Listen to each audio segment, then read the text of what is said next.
All right, today we're going to talk about how to tint a roll-up door. So first you want to do is identify what you're working on. Obviously this one we're working on a 2014 Ford F-150, and Noah's going to tint the two front doors and he's going to put a front strip on it. So I think this is important for all beginners. You need to identify what you're going to be working on. So this is, like I said, 2014 Ford F-150. It's not been tinted before. It's got auto switches here for the driver and passenger doors. This is something that you need to know about. If you hit these switches wrong during the rolling up and rolling down process, it can cause you problems. Maybe that'll happen to Noah today and you can see how it happens. And then you also need to identify your gaskets, how you're going to get the tint into these areas. You need to check and see if you have the little fuzzy stuff inside the gaskets or not. But get ready for part 2. Okay.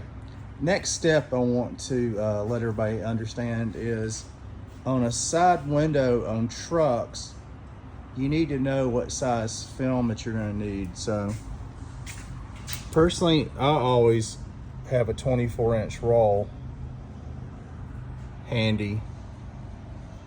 So 24 inches, and then you can measure the width of it, but we always use a 24-inch roll for truck windows.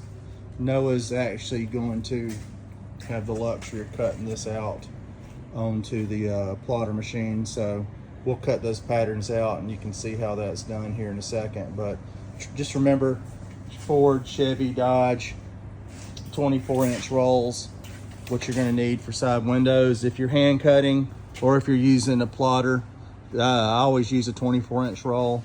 Anything more than that, it's just gonna have a lot of waste to it. So that's sort of like step 2 here. Okay, next I'd like to discuss real quick with you some of the tools that you'll need to do your window tint installation. So you'll need some kind of squeegee, a card for your shrinking.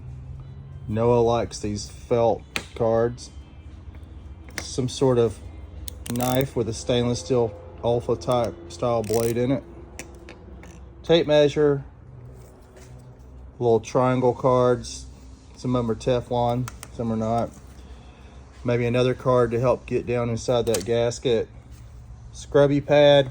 Some people use razor blades also, but for this particular installation we're just going to stay on the safe side and let you use a scrubby pad, paper towels, and then your slip solution, and of course your pattern.